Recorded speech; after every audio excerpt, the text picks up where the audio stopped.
everyone, I hope this finds you well. I just wanted to share an encouragement with you today, and I wanted to share a quote that I read this week from Billy Graham, which says, "Comfort and prosperity have never enriched the world as much as adversity has. Out of pain and problems have come the sweetest songs and the most gripping stories." Just consider that last line.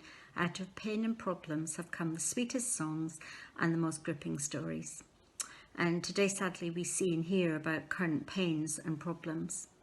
And I have an old church hymn book, which I was prompted this week to pull off the shelf and look at some of the old hymns written in it. Many of them penned hundreds of years ago, but based on scripture and still relevant today and incredibly encouraging. If hymns are unfamiliar to you, I encourage you to push past the traditional style of writing, if that's an obstacle to you, and simply read the lyrics that are inspiring. It was noteworthy to me, though, as I looked through these, that most of these hymns were written as a result and despite of the writer's personal challenges. I just wanted to share one of them with you, a well-known one, Amazing Grace, written by John Newton in 1772.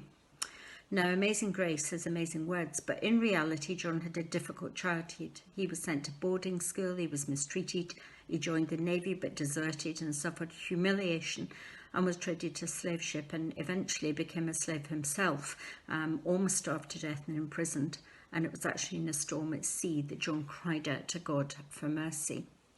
John experienced both emotional, physical battles and hardships, but despite these experiences, he wrote this well-known hymn that still inspires and points people to God today. So as a worship team full of creativity, I just thought, can I ask you, what would be your sweetest song and most gripping story in this season?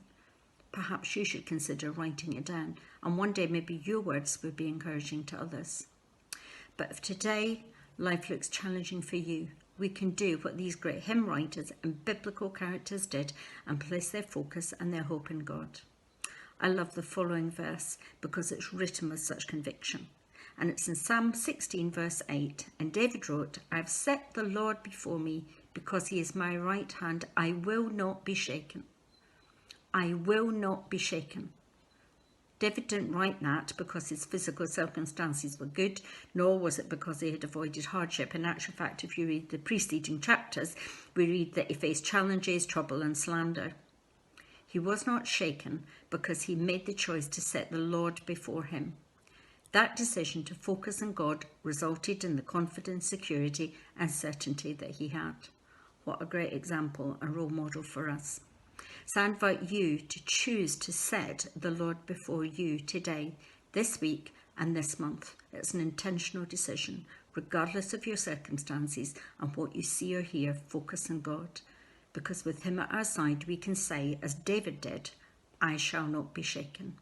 Have a blessed day and a great week.